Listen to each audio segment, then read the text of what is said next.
Olá, amados, mais uma vez, Urique Costa, canal Sem Fermento, graça e paz, da parte de nosso Senhor e Salvador Yahushua, seja com todos.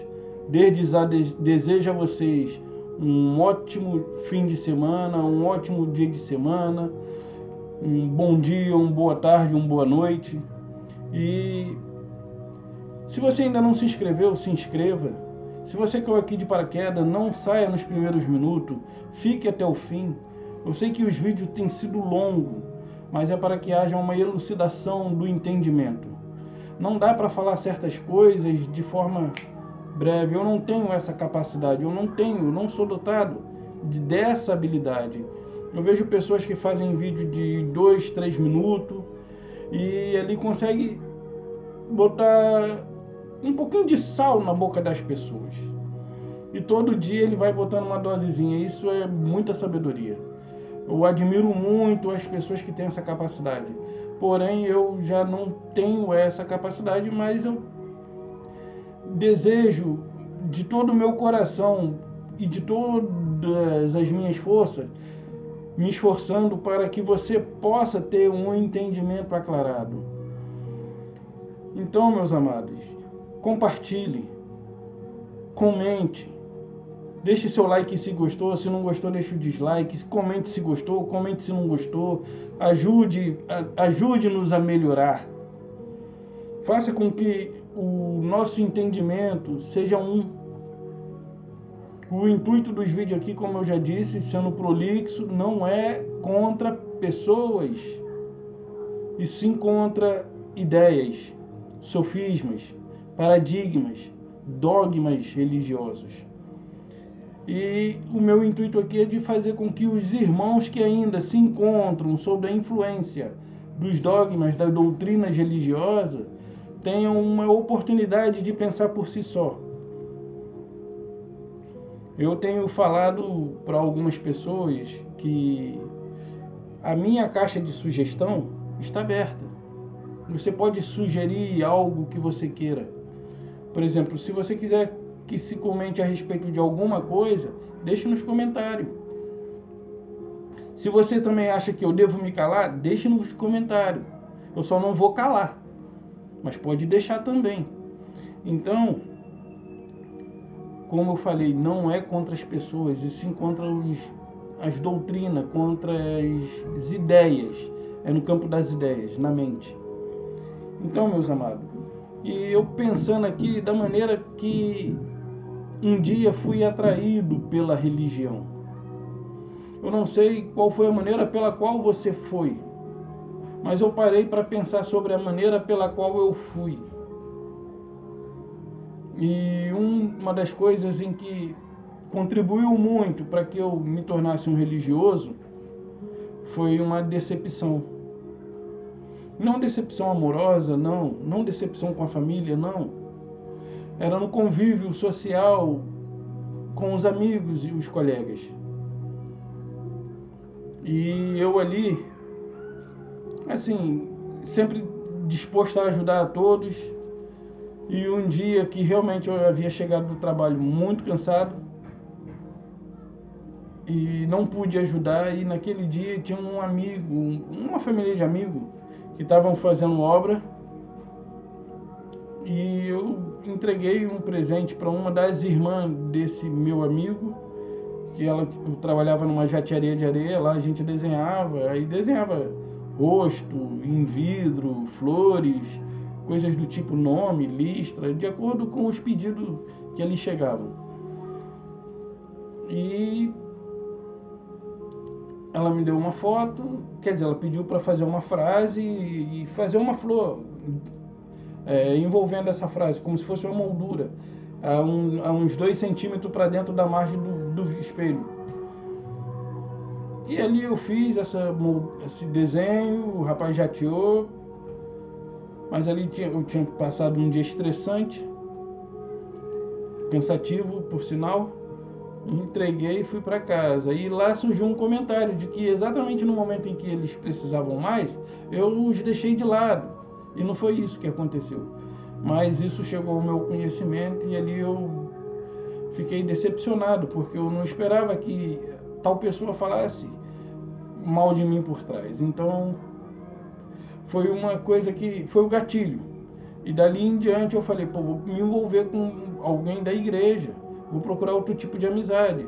De repente, entre os crentes, eu ache mais sinceridade, eu ache mais dignidade e respeito. E tudo bem, comecei a frequentar e fiquei lá aos 21 anos. Um tanto aqui, um tanto ali, um tanto cá, um tanto lá e um outro tanto em outro lugar. Mas, e você, de qual maneira que a religião lhe atraiu? Eu enumerei algumas coisas aqui, eu até peguei essa dica do Evandro Moretti. E eu vi lá num vídeo dele, ele falando, e realmente faz todo sentido. O que atrai muitas das vezes as pessoas para a religião é o fato da tradição. A tradição por quê? Porque lá já tem os familiares dessa pessoa, tipo pai, mãe, ou o avô, ou a avó, ou a tia, ou o irmão, ou um parente de qualquer grau que seja. Então, essa tradição acaba fazendo com que a pessoa se atraia por aquela denominação, seja atraída por aquela denominação, melhor dizendo. A outra é o medo. Olha, se você continuar vivendo essa vida da maneira que você está vivendo, você vai para o inferno.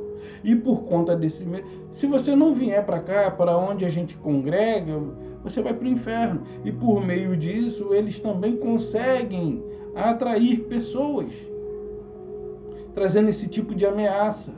Esse tipo de ameaça nos trazem medo, e esse medo nos faz tomar uma decisão de estarmos aonde estamos, condenado ao inferno, segundo eles, ou estar junto deles e livre do inferno. E muitas das vezes as pessoas querem se ver livre do inferno do qual eles pronunciam, do qual eles anunciam aí escancaradamente. E um outro ponto é o emocionalismo.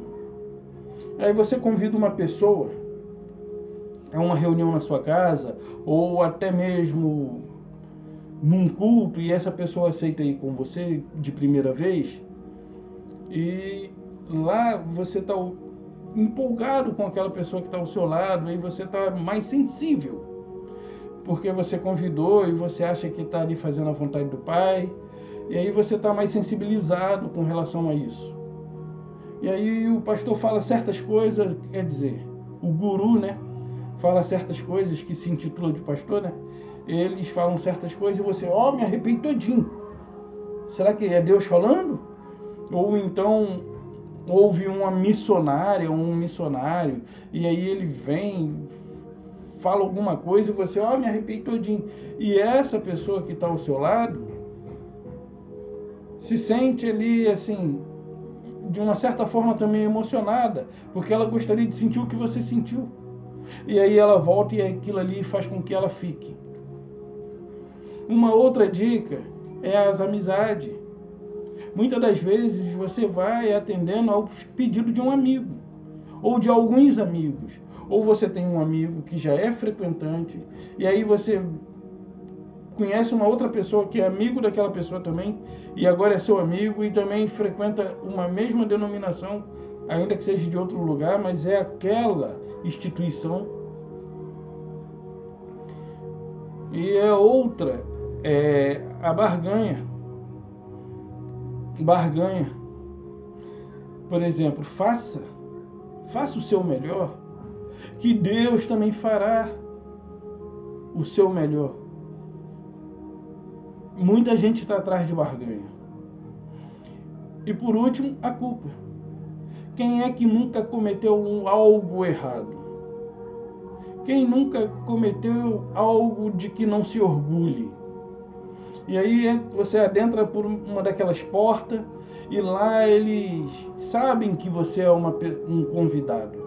Eles conhecem o rosto de todos aqueles que lá estão há muito tempo. E quando vê um rosto novo, eles começam a pregar estrategicamente e no final, na hora do apelo, eles trazem algumas coisas das quais você se envergonha e expõe ali. Se você que está vivendo assim, ou passando por isso, ou já fez isso, ou já fez aquilo. E aí, claro, você se vê numa condição de culpa, porque alguma coisa de errado você fez, ainda que não seja nada daquilo que ele está ali colocando. Mas alguma coisa há em mim, alguma coisa há em você, do qual você não se orgulha. E aí, por medo e por causa dessa culpa, você quer se ver com a mente livre, você quer se ver livre dessa culpa. Essas são as maneiras pela qual a religião atrai. Mas e Cristo? De que maneira ele nos atrai? E você vê que a maneira em que a religião atrai, ela prende. Você só se vê livre da culpa se você continuar congregando. Você só se vê livre do medo se você continuar naquele recinto congregando juntamente.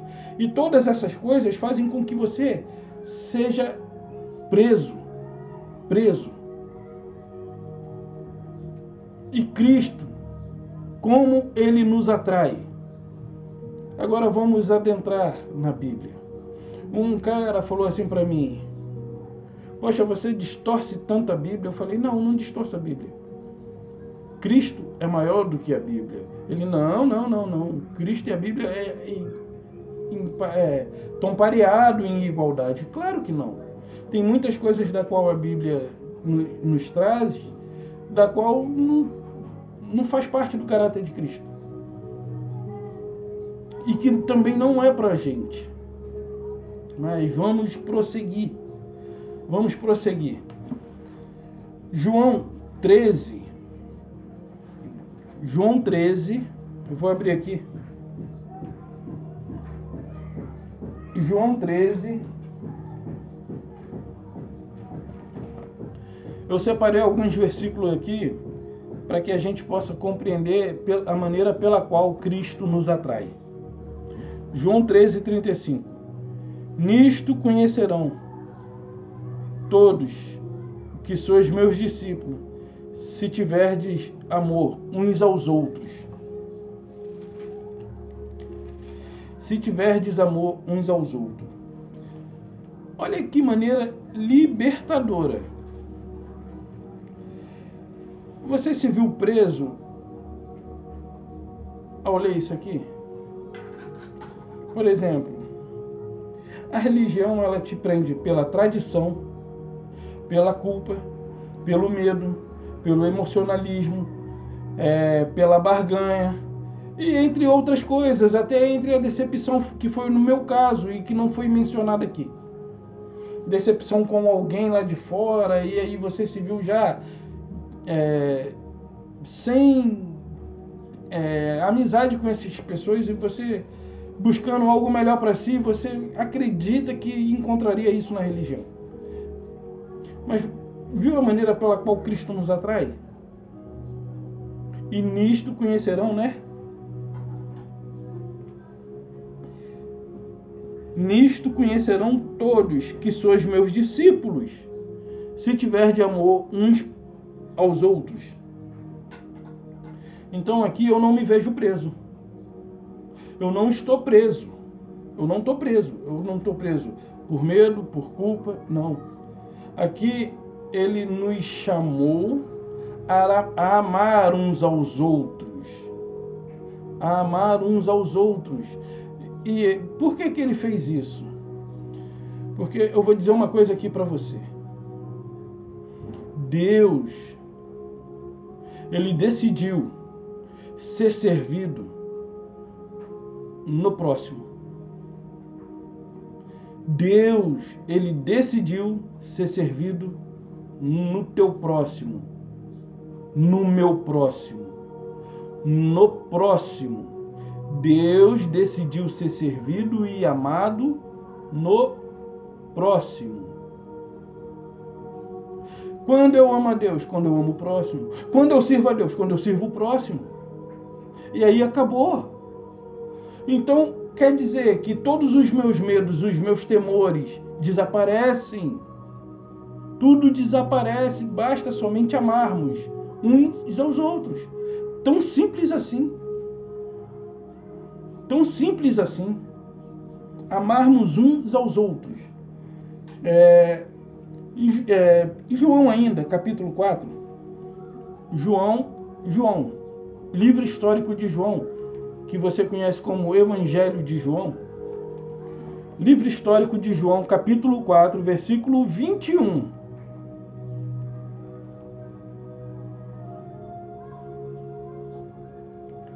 Espera aí, deixa eu ver se é esse mesmo.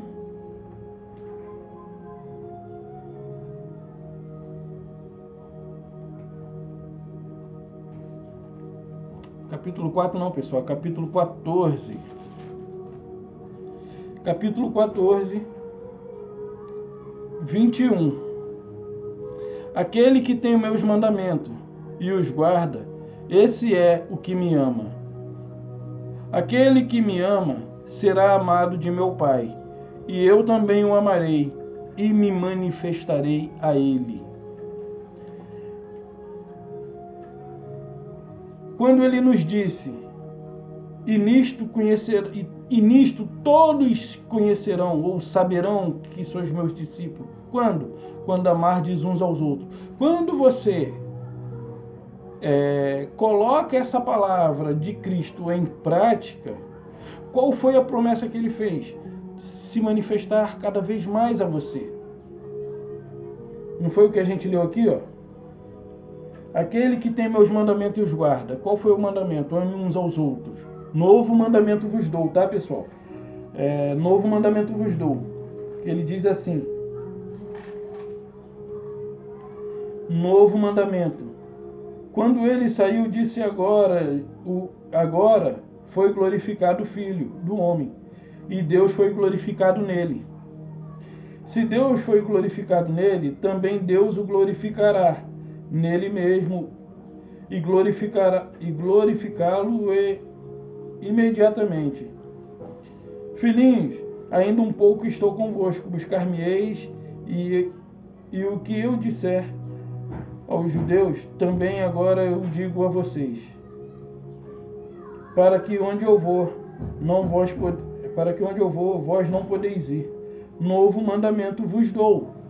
Qual foi o novo mandamento vos dou? Aí ele vai dizer: nisto conhecerão que sois meus discípulos, se amardes uns aos outros. Um dos mandamentos que ele deu foi esse: novo mandamento vos dou. Nisto conhecerão, se amardes uns aos outros, que vocês são meus discípulos. Aí aqui no João 14, qual é o mandamento? Novo mandamento vos dou. Todos os conhecerão, se vocês agirem e procederem dessa maneira. Amem uns aos outros. Um dos mandamentos é esse: amem uns aos outros. E o que acontece quando eu e você somos capazes? Quando eu e você cumprimos esse mandamento, o que acontece? Acontece isso aqui, meus amados. Aquele que tem meus mandamentos. Qual o mandamento? Ame uns aos outros. A Deus acima de todas as coisas, lógico. E o teu próximo como a ti mesmo. Aquele que tem meus mandamentos e os guarda, esse é o que me ama. E aquele que me ama será amado por meu Pai. E eu também o amarei e me manifestarei a ele. Então ele está se manifestando a cada vez que você aumenta o leque do amor. Vamos dizer assim. O leque da compreensão, da amabilidade em você, ele acresce. Ele vai crescendo na maneira em que você ama. Na maneira em que você ama, ele vai se manifestando. E aí você ama um, ama dois, ama três, ama quatro, ama o amigo, ama o inimigo. Porque para você o que mais vale é a vida do que os atos cometidos por alguém que está vivo. E prossigamos. E agora, lá em 1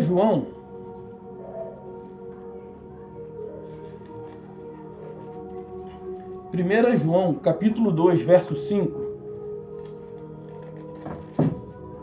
diz assim, 2, eu estou no 1, aí não dá, né? Capítulo 2, verso 5, tá, aqui diz assim: Aquele, entretanto, que guarda a sua palavra, nele verdadeiramente tem sido aperfeiçoado o amor de Deus. Aquele, entretanto, que guarda a sua palavra, nele está sendo aperfeiçoado. Nele verdadeiramente tem sido aperfeiçoado o amor de Deus. Nisto sabemos que estamos nele. Quando eu posso mostrar para as pessoas, é fácil de mostrar. Basta amar. Não é algo abstrato, é algo que é possível ver. Por exemplo, não é uma pintura abstrata de um quadro. Não é uma pintura abstrata, é uma obra visível. Por exemplo, como que eu sei que eu estou sendo aperfeiçoado no amor? E como que eu posso mostrar para as pessoas que Ele está em mim? Como? Quando eu sou capaz de amar acima de todas as coisas. O bem que eu quero para mim, eu desejo para você. Graças ao Pai, eu nunca fui ambicioso a ponto de puxar tapete, de dar rasteira. Graças ao Pai por isso. Louvado seja o nome do nosso Pai. Louvado seja o nome de Yahweh. Então, tem mais um verso aqui para a gente ler. 1 João ainda, capítulo 4, versículo 12 e 13. Ninguém jamais viu a Deus. Se amarmos uns aos outros, Deus permanece em nós. E o seu amor é em nós aperfeiçoado. Meus amados, Deus é amor. Deus é amor. Ele criou o bem, criou. Ele criou o mal, criou. Mas Deus é amor. Ele se fez carne, habitou entre os homens como filho, entregando-se à morte e de cruz, por mim e por você. Não estávamos lá, mas esse ato também foi por nós, que hoje já nascemos na eternidade. A morte biológica na Bíblia, ela é uma realidade que tem que acontecer para nos libertarmos desse corpo corruptível, para podermos desfrutarmos de uma vida sem par, de uma vida sem igual, de uma vida da qual nem olho viu, nem ouvido ouviu, nem jamais penetrou no coração do homem. São as coisas que o Pai tem preparado para nós. Estávamos lá um dia, mas não temos a consciência de como é lá, porque estamos limitados nessa vida física. E o Pai nos determinou um tempo para cada um de nós vivermos aqui e um dia desfrutarmos de tudo quanto nós já tínhamos desfrutado na criação. E eu falo da criação cósmica, da totalidade. Não estou falando da criação da Terra. Quando Ele cria todas as coisas, antes de criar a Terra, Ele já havia criado os anjos, os espíritos dos quais são os filhos dele. Então, você tem um corpo de glória, que a partir do momento em que esse corpo aqui descer a sepultura, você já desfruta com ele. Meus amados, a religião, ela impõe medo, ela põe peso do quais eles não carregam, eles não querem carregar. Para isso eles colocam sobre os ombros dos fiéis. Façam isso. Quer ver uma outra coisa? Quando você se vê preso a alguma coisa, saiba que você precisa de Cristo. Porque Cristo, ele não aprisiona, ele liberta. Ele somente falou: amem. Novo mandamento vos dou, ame uns aos outros. saia amando, saia praticando atos de bondade, independente de se a pessoa pode retribuir o favor que você prestou. Favor também é uma declaração de amor. Favor também é uma demonstração de que Deus se importa com aquela pessoa e que Ele, através da sua vida, está agindo. E aí eu fico pensando, teve um amigo meu que falou assim, olha, você evangelizava, você tinha comunhão com o Pai. Por quê? Porque na compreensão da religião, para ter comunhão com o Pai, precisa comer pão e suco. Meus amados, Cristo em nós, a esperança da glória, é uma realidade. Isso Paulo disse porque ele estava no momento presente da grande tribulação. Ali eles estavam debaixo de grande tribulação. Jerusalém estava sitiada de todos os lados e ela ia ser saqueada de todos os lados, e houve muita morte e houve perseguição, e quem estivesse no monte não podia fugir para a cidade, e se afastasse quanto mais melhor. Não caia nessa. A religião, ela vai te prender, e Cristo, ele só quer te libertar. Cristo, ele só quer te libertar. Então, o primeiro versículo diz lá assim, eu vou voltar lá só para a gente fechar aqui.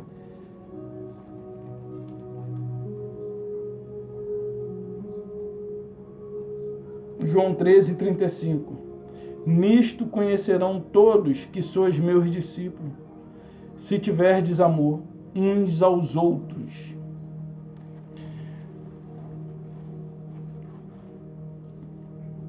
Com quantos irmãos você na sua denominação já fofocou? E você só faz isso porque lhe falta entendimento. E você fica comendo desse hambúrguer que lhe dão, dessa podridão. Você fica comendo dessas comidas podres. Busca na fonte. A Bíblia, ela não é maior do que Cristo. Cristo, ele se sobrepõe sobre todas as coisas. A Bíblia, ela tem muitos erros. A Bíblia tem muitas das coisas da qual não revelam, não demonstram, não revelam o caráter de Cristo, muito pelo contrário. Muitas das coisas na Bíblia não são para nós. Temos muitos exemplos a tirar. E infelizmente tem esses gurus que se consideram pastores tirando proveito. Na religião, medo, culpa, tradição, barganha, curas, libertações. Libertação essa da qual já nos foi concedida. Para e pensa só um pouquinho. Para e pensa só um pouquinho. Olha para o mundo afora, que vocês chamam de mundo secular, e vê se os endemoniados andam na rua. Eu vejo as pessoas com as vidas destruídas na Cracolândia, mas ali você não vê nenhuma manifestação demoníaca. Ah, não, porque eles já estão como o diabo quer. Meu amado, estude um pouco mais. Ali eles estão numa condição deplorável, sim, concordo com você nessa questão. Mas não que haja um espírito externo o influenciando ou lhe aprisionando e o deixando naquela condição. Aquilo ali foi por conta dos caprichos, dos desejos da sua própria carne, da sua vida dissoluta. Da vida dissoluta que a pessoa tem, da vida rebelde que a pessoa tem, que ela leva, daquela pessoa que não aceita conselho, daquela pessoa que eu considero como ovelha negra. E uma coisa, a Luciana Gimenez, ela falou, eu não sei aonde foi, minha esposa que me trouxe essa informação, Luciana Gimenez falou que quem é ruim a vida toda. Ela tem razão em certos aspectos, Porque muitas das vezes os filhos de Deus também estão influenciados pela carne. E quando eles estão influenciados única e exclusivamente pela carne e não pelo Espírito, elas andam segundo as paixões do mundo, fazendo o mal. Mesmo ela fazendo mal, ainda que lá no fundo da sua consciência ela se arrependa, porém ela não tem força em si só de não praticar o mal que ela não gostaria de praticar. Lembra que o apóstolo Paulo, ele era um cara ruim. Ele era um homem ruim para com aqueles que estavam seguindo a Jesus, a Yahushua. E o que houve para que ele se tornasse uma pessoa boa? Uma mudança na sua mente, no seu entendimento. Houve uma metanoia, uma transformação. Paulo, a partir daquele momento, passou a ver as coisas da forma como deve ser enxergada. E enquanto ele era religioso, ele buscava fazer o mal. E mesmo sendo religioso, ele era um fariseu, segundo a lei, irrepreensível, da linhagem de Benjamim. Ele era nobre, de linhagem de reis, da linhagem de Saul. Então, quanto ao zelo, fariseu, quanto à lei, irrepreensível, o cara era o cara. E aí ele sai com o intuito de perseguir, torturar, prender, sei lá, até talvez matar. Mas ele era um religioso. E o que os religiosos naquela época fizeram? Porque Cristo não se submetia aos medos que eles colocavam para a sociedade, e Cristo, ao não se curvar para não dar ouvido às palavras dele, que traziam medo e faziam com que as pessoas se subjugassem às autoridades deles, eles falam, a gente tem que dar um cabo nessas coisas, a gente tem que dar um fim na vida desse cara. Esse cara está nos prejudicando, daqui a pouco a gente tem que trabalhar. Glória a Deus que você trabalhe. Glória a Deus que você trabalhe, procure um emprego. Então, meus amados, a religião ela aprisiona, Cristo liberta. Cristo liberta. Quando Paulo, enquanto religioso, o que Paulo queria fazer enquanto religioso? Acabei de mencionar aqui, enquanto religioso, ele foi até as autoridades sacerdotais e falou, olha, eu quero que vocês me autorizem, me dê carta para que eu possa ir a Damasco, fazer e acontecer com os cristãos, prender, torturar. Paulo, como religioso, o que ele buscava fazer? Ir ao encontro dos tais, mencionado dos cristãos, com o intuito de quê? Prender, torturar, talvez até matar, não sabemos. Mas a Bíblia não menciona, então deixa de fora. Torturar e prender. E o que aconteceu? Ao meio do caminho, quem aparece? Cristo. E o que Cristo fez? Libertou Paulo. Libertou Paulo. E agora Paulo liberto não quer mais prender ninguém. Mudou. A compreensão, o entendimento mudou. Metanoia. Houve uma transformação de mente. Lembra daquele versículo? Romanos 12, 1 e 2. Vamos abrir, né? É gostoso falar da palavra de Deus. A minha esposa que fica, você não tem limite, você tem que fazer vídeos mais curtos. Ela tem razão em certo aspecto, mas é porque eu gosto de anunciar também o Evangelho, eu gosto de falar da palavra. E se você tiver um pouco de paciência, fique conosco, ouça-nos mais um pouco. Ele diz assim, Romanos 12, versículo 1, rogo-vos, pois, irmão, pela misericórdia de Deus, que apresenteis o vosso corpo, por sacrifício vivo, santo e agradável a Deus, que é o vosso culto racional.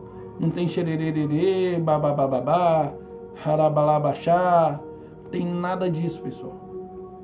Quando ele apareceu a Moisés, ele falou na língua hebraica. Quando ele apareceu a Paulo, ele falou na língua hebraica. E por que hoje ele fala uma língua da qual você não entende?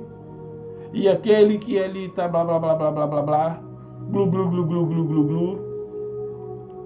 Então, e aquele que tá glu glu glu glu glu, yeah, ele interpreta da maneira que ele entende. Mas tudo bem, vamos prosseguir, o que importa é que é o 2. E não vos conformeis com este século, mas transformai-vos pela renovação da vossa mente. Foi o que aconteceu com Paulo. Enquanto ele era religioso, preso ali aos ensinos da religião, ele era preso. Mas quando ele tem um encontro com Cristo, ele agora é liberto. E aquele intuito de prender as pessoas agora não existe mais. E se você der ouvido a esse cara aqui, que um dia também esteve na mesma condição que você vai se tornar livre e feliz. Porque a felicidade, meus amados, está exatamente em cumprir esse mandamento. Eu tenho falado isso ultimamente para as pessoas, minha esposa tem ouvido muito isso. Ame o teu próximo. E o amar ao teu próximo lhe dará uma sensação de felicidade, da qual hoje eu tenho experimentado. Problemas nunca nos faltarão. Aflições é para quem está aqui nesse mundo. No mundo tereis aflições, vamos sofrer sim. Os discípulos sofreram, o apóstolo Paulo sofreu, o teu Salvador sofreu. Você não quer sofrer? Enquanto estivermos nesse mundo, sofreremos. Quando vamos desfrutar de uma vida tranquila? Quando deixarmos esse mundo. Quando nos despirmos desse invólucro, dessa vestimenta. Não é da roupa tecido, não. Estou falando do invólucro, do corpo, que hoje envolve nosso espírito. Amados, amem uns aos outros, e assim saberão que sois meus discípulos. Se você vê um irmão do qual você congrega com ele, falando mal de uma outra pessoa, diga a ela, vamos amar, para que as pessoas saibam que somos discípulos de Deus, filhos de Deus, melhor dizendo, porque discípulo foi para aquela época, hoje nós somos filhos. Somos filhos. E filhos amados, comprados com alto preço. Essa é a mensagem que eu deixo. Um beijo no coração de cada um. A paz do Senhor se estabeleça na sua vida. E que essa paz, que excede todo entendimento, lhe dê a compreensão de tudo aquilo que foi falado aqui. Até a próxima.